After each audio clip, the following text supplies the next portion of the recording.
Alors la messe, vous voyez, c'est comme un puits. Eh oui, comme un puits. Pourquoi? Parce que le puits, ça attire les gens qui ont soif. Et à la messe sont attirées deux personnes qui ont soif. D'abord, toi. Eh oui, parce que toi, tu as soif. Tu as soif de vivre. Tu as soif d'amour, tu as soif de sens, tu as soif de quelque chose qui puisse combler ton cœur et tu as déjà repéré qu'il n'y a rien d'autre qui comble cette soif. Donc, tu viens à la messe, près du puits. Ah, mais il y a quelqu'un d'autre qui vient aussi parce qu'il a soif. Et c'est qui? C'est Jésus. Jésus le Christ a soif. Mais il a soif de quoi? Lui qui est Dieu, qui est tout-puissant. Il a soif de ton amour. Et oui, parce que personne d'autre ne peut lui donner que toi. Et parce qu'il t'aime, il a soif de ton amour. On reconnaît que quelqu'un nous aime quand il a soif de notre amour. Et donc la messe, c'est la rencontre entre ces deux soifs, ces deux désirs très très forts.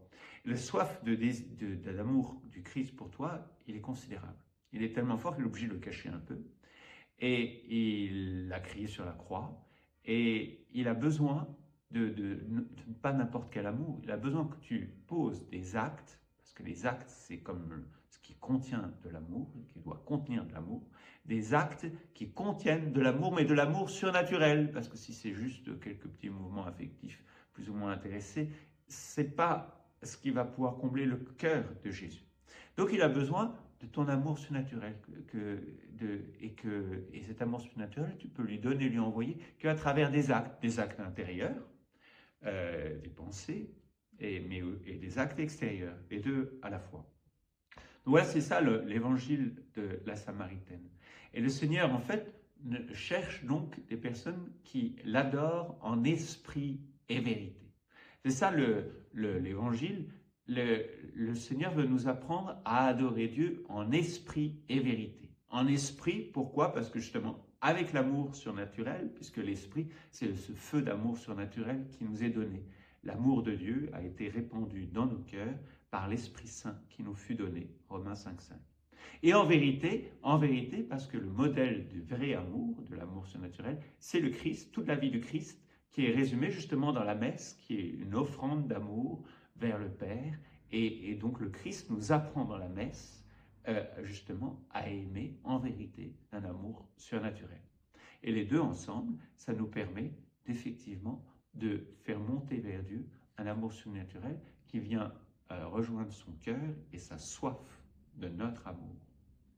Et quand quelqu'un donne de l'amour comme ça surnaturel à Dieu, ben, il fait quelque chose qui est plus utile que tout.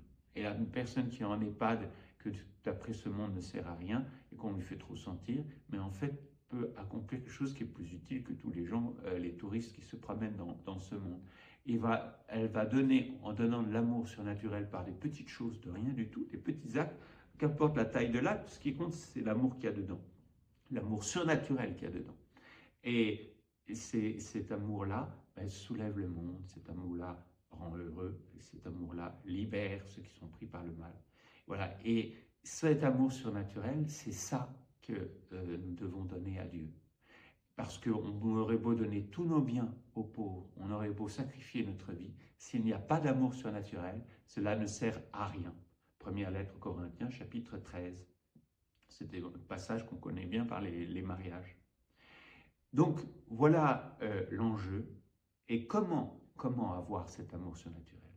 Eh bien, peut-être que Dieu est partout présent, comme nous rappellent souvent les gens qui viennent jamais à la messe, mais le seul endroit où on peut trouver l'amour surnaturel pour aimer Dieu, c'est à la messe. C'est là qu'on le trouve. C'est là que même si on n'y est pas attentif, il y a de toute façon, même si on est à côté de la plaque, de l'amour surnaturel qui est rendu présent, parce que la messe rend présent l'amour du Christ pour le Père, l'amour de la Vierge Marie et de tous les saints pour Dieu. Et cet amour-là, j'ai la possibilité de m'y associer. Parce qu'on ne peut aimer Dieu que en communion avec le Christ, la Vierge Marie et tous les saints. Tout seul, personne ne peut arriver à aimer Dieu parce qu'il ne peut pas fabriquer cet amour, il ne peut pas le faire surgir. C'est uni grâce à la messe et grâce à toute une vie à cette communion des saints que je peux participer à cet amour qui monte vers Dieu. Comme mon petit doigt, que vous connaissez par cœur, ce petit doigt, s'il veut aimer Dieu, il n'y peut pas, et tout seul, il n'y arrivera pas du tout, parce qu'il n'a rien pour le faire. Mais s'il est uni à mon corps, il participe à l'amour que tout mon corps, tout mon esprit, mon âme fait monter vers Dieu.